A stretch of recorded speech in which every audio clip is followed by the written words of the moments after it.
Good afternoon, and welcome to the fifth in our series of Housing and Your Living Standard, brought to you by Sensible Financial and its CEO and founder, Rick Miller. Today, we're going to be talking about can you depend on the value of your home? And Rick will expound on that later, but I just want to do a little housekeeping. At the end, we'll have a Q&A at the end of his talk. So if you have any questions, just type them into the little Q&A box at the bottom of the screen, and we'll be sure to answer them. Okay, and take it away, Rick. Hi, Karen. Thank you, Karen. And hello, everyone. Thank you for joining us. As Carrie mentioned, this is the fifth in the series of webinars on housing and your living standard. And in the series, we looked at 5 questions. Should you buy or rent? How much can you afford to spend on housing? Should you buy a second home? How much can you rely on your home to deliver meaning in your life? That's should we downsize or dream size? And is it safe to plan to use your home equity to fund your spending later in retirement? And that's what we're going to talk about today.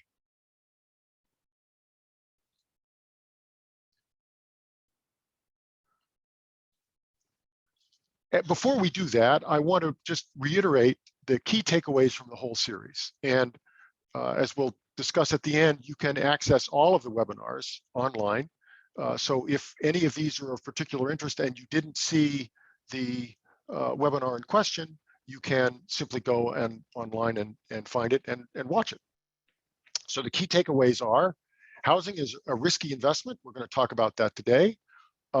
It is, for many people, fixed, which means that we don't think about it very much. We buy a house and then we live in it, but we don't necessarily think about it all the time as an important part of our financial plan.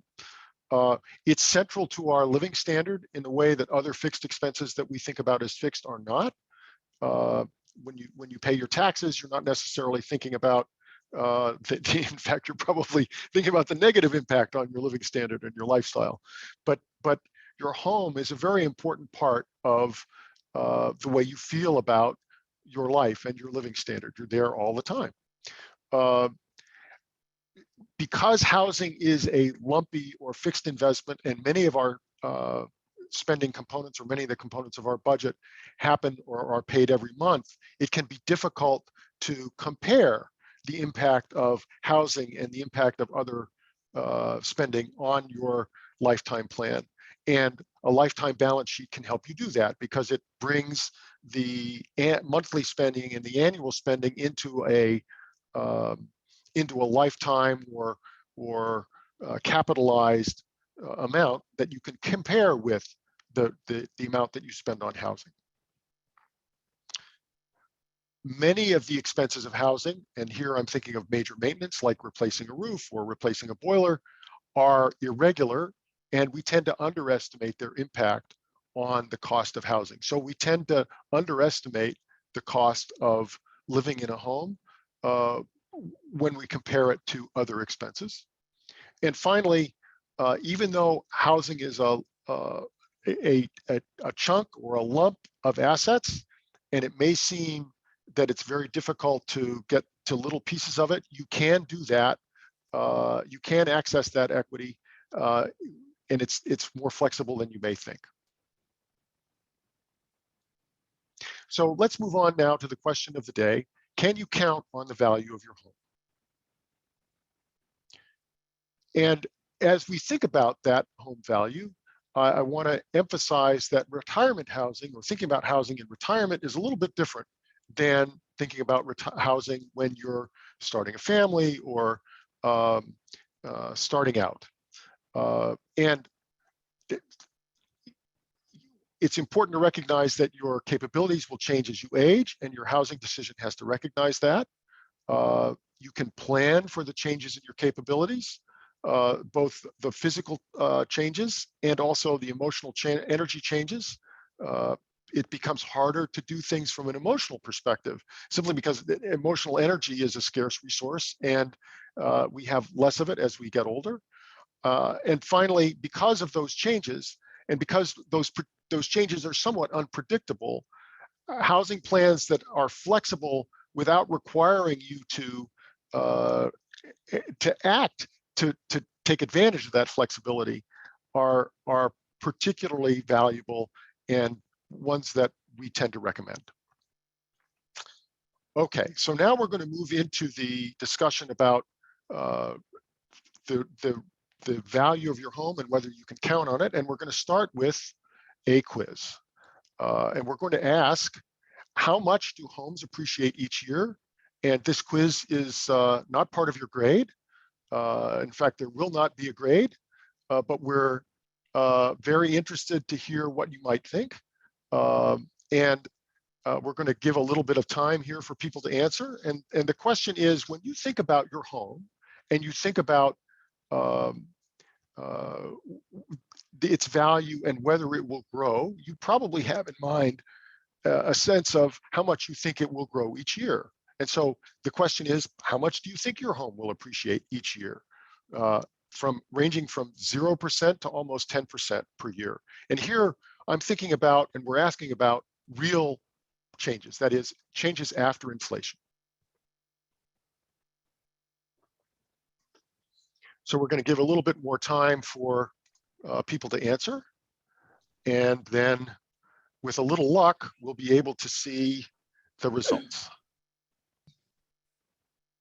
So I'm going to ask Carrie to judge whether we've gotten a great sort of a representative response at this point, or whether we should wait for more people to answer. We do. 77% of people have participated. Okay, so we'll give another, I don't know, 15 or 20 seconds. It's not that hard to answer here. People just have to pick one number. One question. Yep. Right. So I think when we think we're finished, I think we can then look at what people said.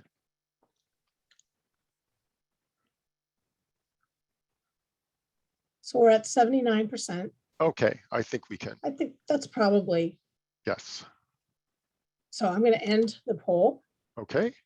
And share the results. Okay, great. And we have one person who said that they answered before I said inflation adjusted, and so we'll count that in there. And when we're thinking about the grade that we give, so we see that the preponderance of the answers are in the 1.5% to 2.5% range, and some people said 0.5%. They may have seen this before, and then there are a couple of people that came up with relatively high numbers, 7.5% and almost 10% per year. So that's excellent. And let's now move on and see the answer. And the answer, and this is a little bit of a trick question, is all of the above, because every answer was correct. It just depends on the time period that you're considering. Over the last 130 years, from 1890 to 2021, it's 0.5% after inflation. That's a pretty low number. Since 1987, which is perhaps more relevant to the experience of the people in the audience, it's been about 1.5%. Since from 87 to 2006, which was the peak just before the great financial crisis, it was 2.5%. From 2000 to 2006, that was an exciting time, 7.5%. And from 2020 to 2021, it was almost 10%. That's over the last year. So the correct answer depends critically on what time period you're looking at. Okay. So now let's look at a little bit more detail here. And we see the time path, again, starting in 1890 up to the present. And it's, you see that the annual growth rate is 0.52%. That's 0.5%, not 52%. And that's, in terms of real returns right now, that's pretty good. But compared to stocks, which would be 4 to 7% real, it's really not that exciting. And the data are from an authoritative source. Robert Shiller, who's at Yale, has done a lot of work on housing prices and the um, he's one of the parents of the Case-Shiller indices, housing price indices, which are available online and which I believe now are provided by or supported by Standard & Poor's.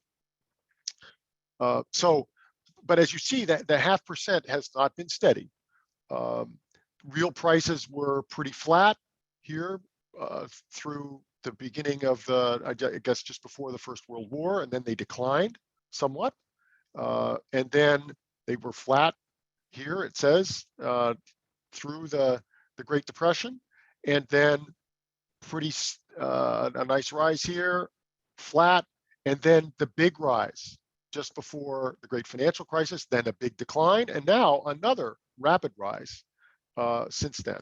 So the important point here is that price fluctuations are risk, and therefore, since homes or it's houses that we're pricing, that house prices are risky, house prices are risky, and homes are risky assets from the perspective of the value that you can realize from selling your house.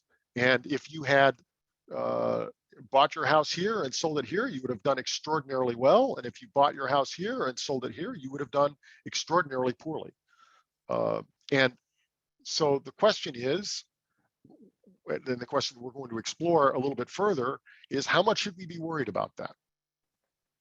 And let's look at these fluctuations in a little bit more detail. Let's look at Boston here. And we see the real annual change in housing prices. This is a shorter period of time. This runs from 1988 to the present. And this is from the S&P Case-Shiller home price indices that I referred to before. And notice that in Boston, the price changes were quite variable over the time period that we're looking at. And they prices went down through the late 80s, and then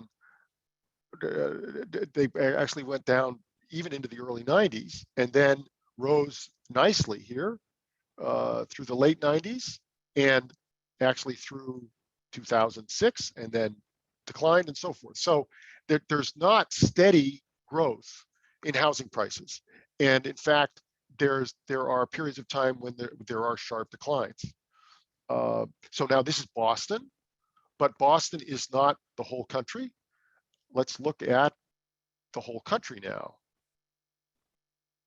And here we're looking at just one time period, so January 2006 to January 2021, for different markets across the country. We go from Phoenix on the left to the whole US on the right. You see for the whole US, it's pretty much flat, but there's a lot of variability. People in Phoenix did very poorly, or their houses didn't do well. People in Denver did very well. So there's if we were looking at this as a diversifiable investment opportunity, we would say you probably would do better in terms of risk-adjusted return by buying a portfolio of houses across all of the cities in the country, rather than what we have to do, which is to buy a house in a particular place, which is a concentrated investment, not a diversified investment. But the bottom line here is that you can't, I would assert, you cannot count on, predict that your home will be a great investment. Sometimes it has been in the past, at least historically. Sometimes it has been, sometimes it hasn't. And looking forward, there's no way to know what will happen.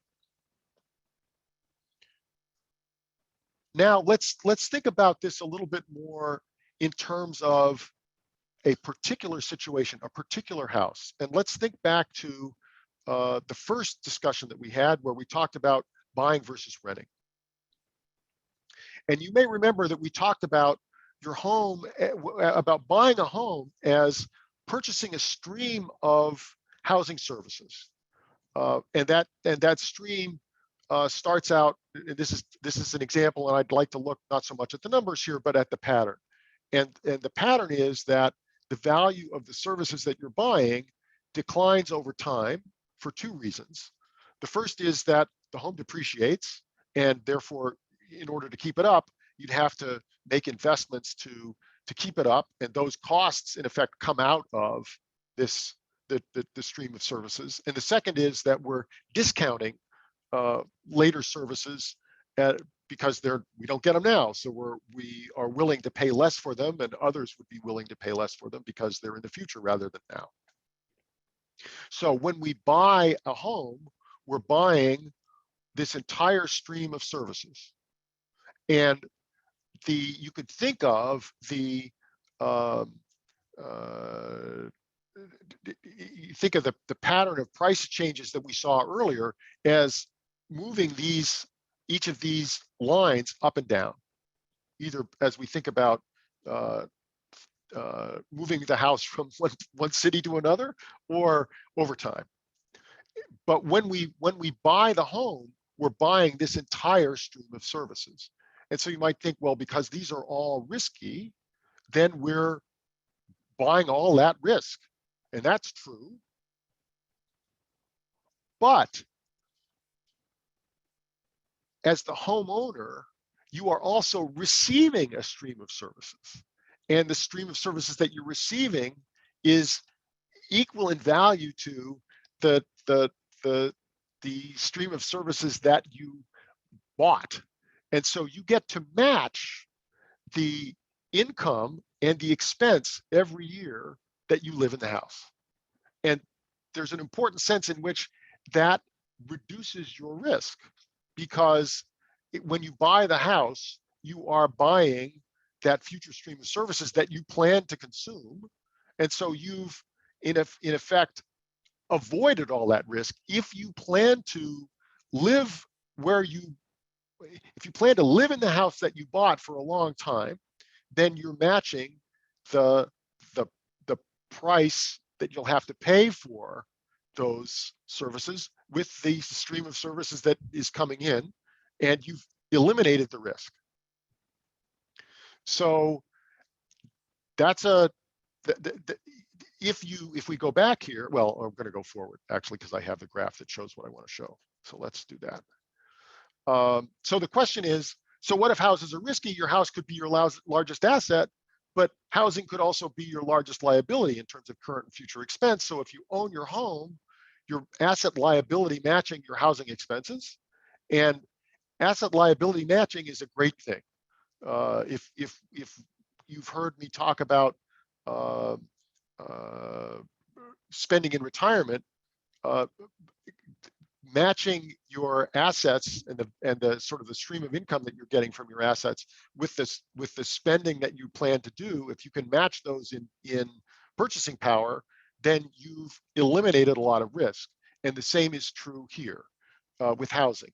You're matching the asset that you have, which will generate a stream of housing services, which the housing services that you need to buy in the future, and you've gotten rid of all that risk. So owning the home means then no risk. Is that right? And unfortunately, that's not quite true, because even when we buy the house and plan to live in it for a long time, eventually we get to a point where we're not going to live in it. And we're going to move from one house to another. And when we do that, then there is risk, and we're exposed to the risk of changes in prices that I talked about at the very beginning. So let's think about downsizing here in 10 years. And now I'm showing in blue, here the blue is the value of the services that we own, that the homeowner owns, and the red is the value of the services that the homeowner wants to buy. And early on, there's a perfect match between the two. But after the downsize plan, so we're planning to downsize at this point. And after the downsize, we're planning to pay at the red level, but before we do the sale, we own at the blue level. And so there's a an exposure of what we own, which is larger than what we plan to pay. And so there's risk in that because we're planning to, in effect, sell these services.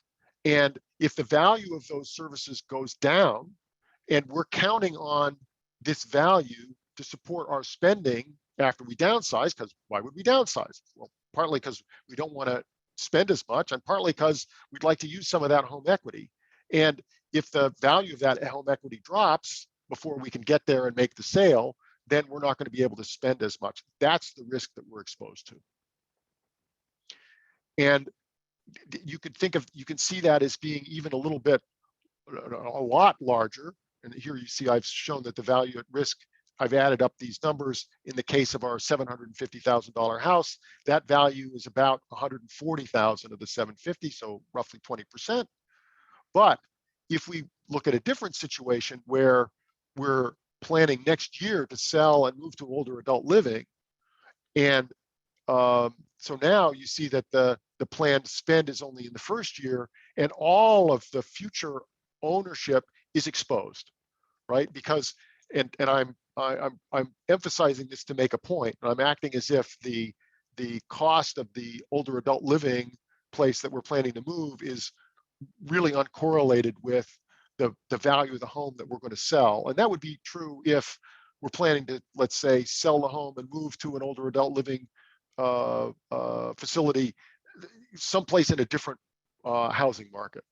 But it can also be true if the markets are somewhat unconnected, as they may be if, because not everybody that buys housing is buying older adult housing. So the markets can be a bit disconnected. So in that case, then the value at risk is much higher because it's only the first year that's immunized, and it's the future years where we're counting on that value to be able to fund the purchase of the unit that we want to buy in this case in the CCRC. But because there is risk associated with the home, if there was an adverse price movement, we might be disappointed in terms of how much we could purchase. So the conclusion here is that it's not the home ownership that produces the risk, it's the mismatches that produce risk. Mismatches between the stream of services that we're going to get from the home and the stream of services that we plan to use. So owners who plan to downsize bear the price fluctuation risk for the out years and for the out amounts. And they lose if rents or if the prices of future housing services go down. And older adults and their heirs bear price fluctuation risk again for the future years, and they lose bigger if rents go down. And then I've got in parentheses or brackets here that people who rent are bearing housing risk too, but they plan, if you go back to the red and the blue, right? They've got red going out in the future, but no, they don't have blue. So they're bearing the risk of the changes in rents. And I don't have data on the changes in rents. We know that rents and home values are correlated, but imperfectly. But nevertheless, it gives us a sense of the risk that renters are bearing, right? The risk in home ownership or the risk in home prices gives us a sense of how much risk renters are bearing.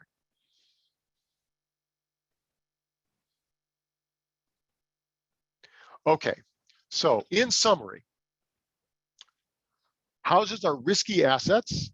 And I say that the risk is comparable to stock market risk, and I'm not showing the data for that, but I've done some analysis that suggests that that's the case, especially recently when we had the big rise and the big decline and then the big rise again. It's a risk that all of us bear because we have to live someplace. If we are homeowners, we immunize ourselves from the housing services risk, as especially for the periods for which there is no mismatch. But as soon as we own the home as soon as the home we own is providing or expected to provide services that we're not planning to use because we're going to downsize, because we're going to sell and move, then we're bearing that risk.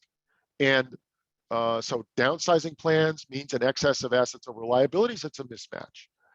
As retirees age, assets will last longer than liabilities, another mismatch. And mismatches mean net risk exposure. And the worse the mismatch, the more exposure. And the risk is greatest for older retirees with limited surplus, right?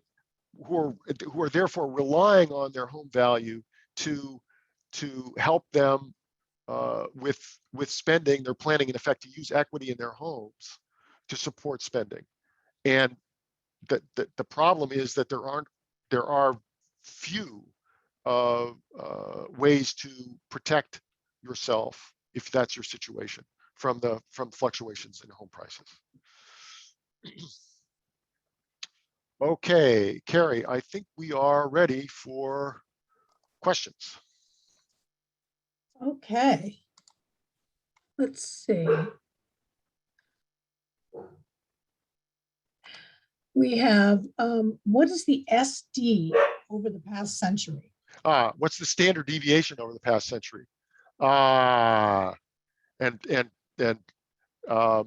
Unfortunately, I do not have that at my fingertips. I will come back to you. If you send an email to me or to Carrie, or just put your email address in the Q&A, I'll get that for you and send it to you. Okay. Someone made the comment that appreciation varies widely by area across the US, which Right. of course you had in your graph. Totally true.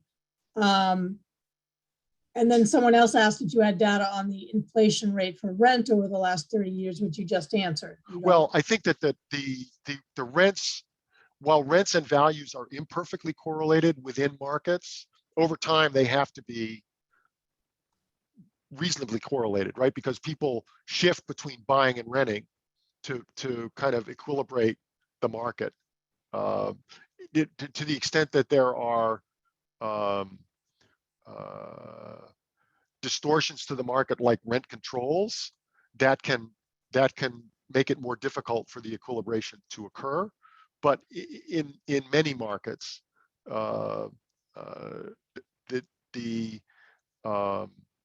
the link, I think, is pretty strong.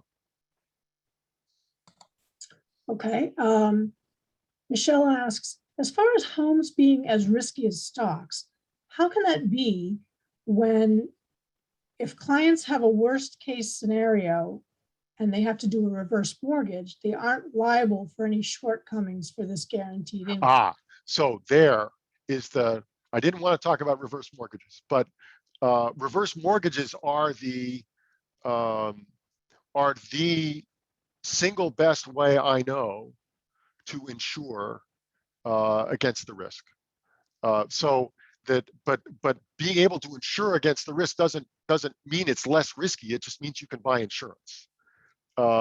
So what Michelle is talking about is this: if you buy a home, if you take a reverse mortgage, and the sort of the classic example that's provided is this: you take out a reverse mortgage, you don't draw any of the line of credit. You can get a line of credit with a reverse mortgage. So suppose that this is the extreme example that's provided. Suppose the house is worth $800,000 and you get a line of credit for $400,000, and the line of credit can change over time. We're going to leave that out of this example because that just makes it confusing. But suppose that terrible things happen in the neighborhood and the value of the house drops to zero. You can still go to the bank and say, my line of credit is $400,000, give me $400,000. And then you move out and the bank, and you say, sell a house, right? You can sell a house and bank whatever you get from selling the house satisfies the mortgage. Great deal, right? So, and that is insurance, and that's insurance that's provided by the federal government. Guess who else would provide insurance like that? It's not. There is no market right now that allows you to buy insurance for this risk, but there is this product that allows you in effect to buy insurance for the risk. But then in order to get the insurance, you have to do the reverse mortgage, which is something that some people don't want to do. A lot of people don't want to do. Steve asks, how does Maxify address home value over the years? The short answer, I think, is that it doesn't. And I would hasten to add that I don't think that's a shortcoming of Maxify. I think that that's just that's kind of the where we are in the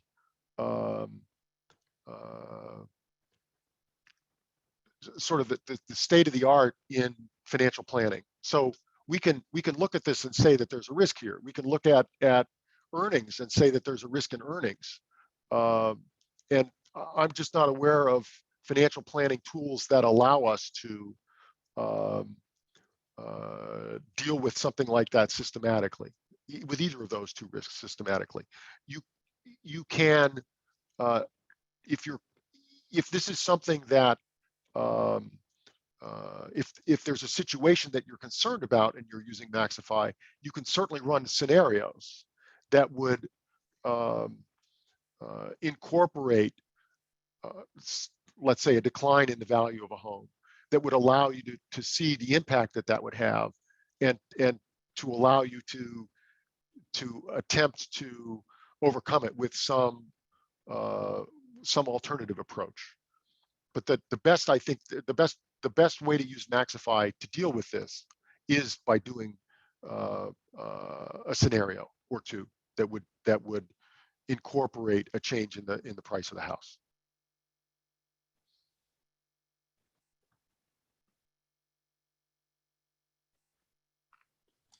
Whoops. Okay, I was muted. Let's see. If your point is, this is from Jonathan, if your point is that we should reduce our allocation of total wealth to housing, where would you deploy those assets? That I guess I wouldn't say necessarily that's my point. My point, first of all, is that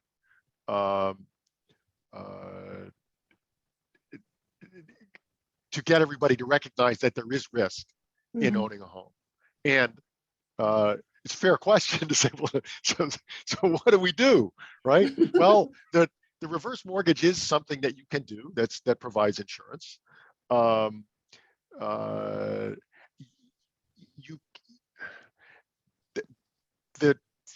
biggest problem, I think, with housing here is that it's a concentrated risk. It's not a diversifiable risk, or not an easily diversifiable risk. And the if you have a very large house, a very valuable house, you're bearing, I think it's just important to recognize that you're bearing extra risk there. And the question is, do you want to do that? Is that something that you want to do for yourself, for your family, for your heirs? Because your heirs are going to bear the risk if they're going to inherit the house. And I think there are lots of other assets that you can buy that would help you diversify the portfolio. And the standard is, stocks and bonds. It's one of the biggest advantages of stocks and bonds is, aside from the fact that they're perhaps relatively uncorrelated with housing, is that they are much more diversifiable investments than housing would be. Okay, So another person says, I may have missed an assumption here. What is the downsizer assumed to be doing? Renting or buying a smaller home? In this case, they're buying a smaller home. So if we go back, let's see here. So they're buying here. They're buying a home, or they're planning to use a smaller home, right? And so they're planning to spend a smaller amount on housing in the future. But before they do the downsize, they own the larger stream of services. And so they're at risk for the difference between the two until they make the change. Once they make the change, then they've aligned, then it's going to look like this. Then they'll have matched the value of the services that they own and the value of the services that they're buying. But before the change occurs, given that they're planning to spend less than they own, they're at risk for the difference. Okay. Robert is asking a big question here. What factors led to the past downturns in the housing market? Do you have any predictions on the future housing market in light of the past year's performance? So let's see. And I say, oh boy, because economists are still arguing about this, right here. So what happened here or what happened here, right? Is the big question. And there are lots of candidates for this. I mean, this is clearly anomalous, right? That there's nothing here that looks like this. Well, I guess there's here, and this could be a kind of a data issue, I think, because it's far World enough War back. II. Yeah, but this is, well, what I think my sense would be that money got really cheap. It got very, I mean, if you've seen The Big Short, you kind of know the story, and that The Big Short is a fun movie, but it's also, I think, reasonably accurate in its portrayal of some of the events that led up to this, and a lot of them were in the housing market. And then you can look at this and say interest rates are really low, and it makes it relatively inexpensive to borrow money to purchase. And interest rates have been really low since 2011, and that makes the discounted value of a future stream of housing services higher, right? If you have a stream of housing services at any level, if you're discounting it at 0.5% real, it's much more valuable than if you're discounting it at 2% real. And that would be my explanation here. But I'm not a housing market economist, so you have to take that with many grains of salt. In terms of the future, I have nothing to say. I don't know where the market for housing is going.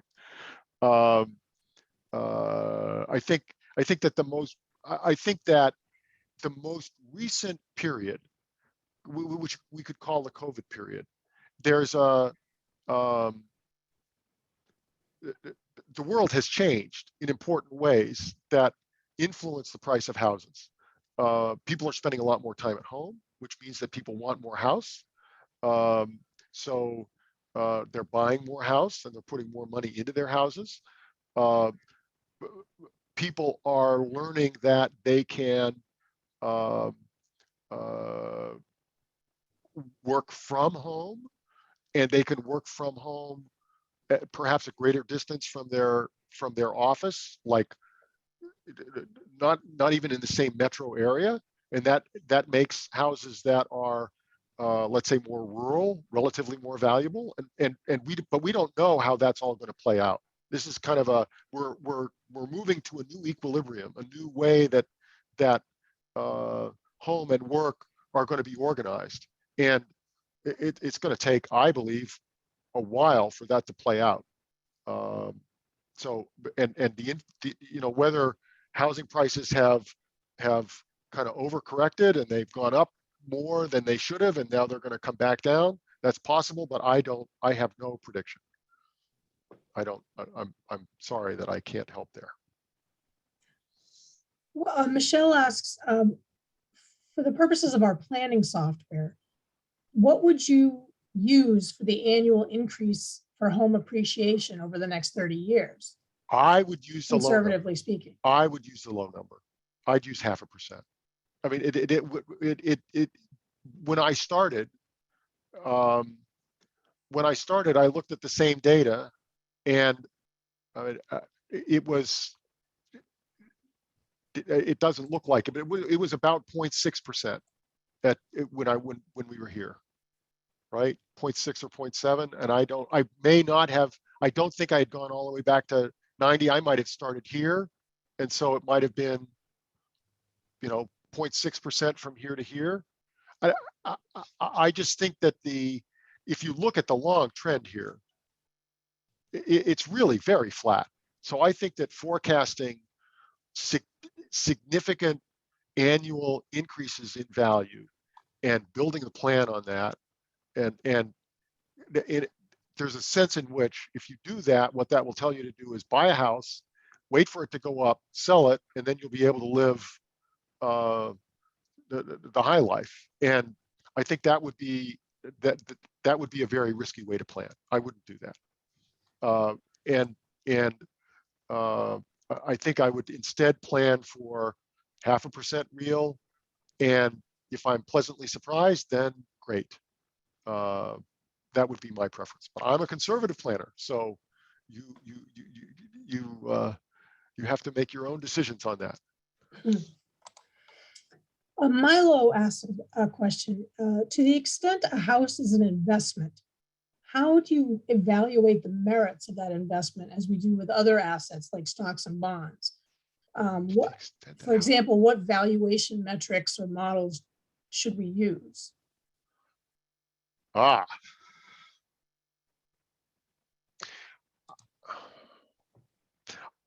guess I would not think of housing as an investment.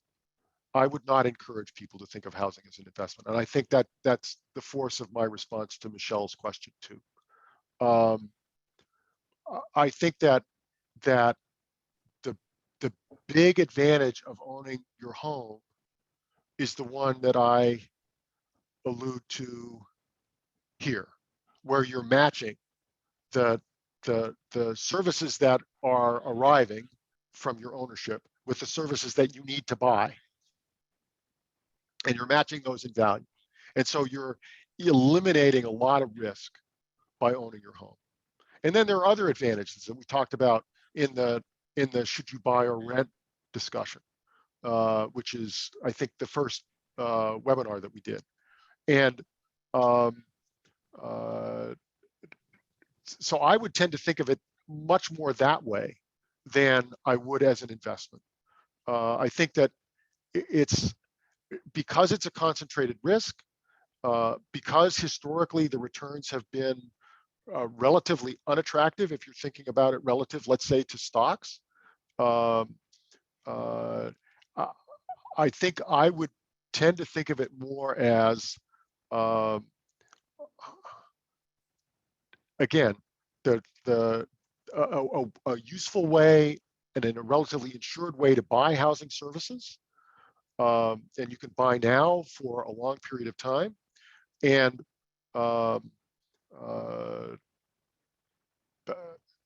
that's, I think, the way I would do it, rather than thinking about it as an investment that I'm going to compare to stocks and bonds. And boy, if houses are, if I'm predicting houses are going to go up a lot, then I'm going to buy a really big house. No, I wouldn't do that. I'm going to. So Michael asks, For clarification, the 0.52% growth rate, the 0.5%, is after inflation. Is that After correct? inflation. That's Okay. right. That's right. Don't think we have any other questions right now. There Okay. was one comment someone made that was very nice. Larry really liked the way you did the matching and Oh, thought good. that was a really good way of thinking about it. Oh, excellent. I'm glad that's helpful. Yeah. Okay. So then if we've exhausted the questions, then we will bring the webinar to a close. And I'll just remind everyone that the recordings of all of the webinars are available online at sensiblefinancial.com/webinars. And the ones that are in this series were buying versus renting. How much house can we afford? Should we buy a vacation house? Should we downsize or dream size? Can you count on the value of your home? Which is this one.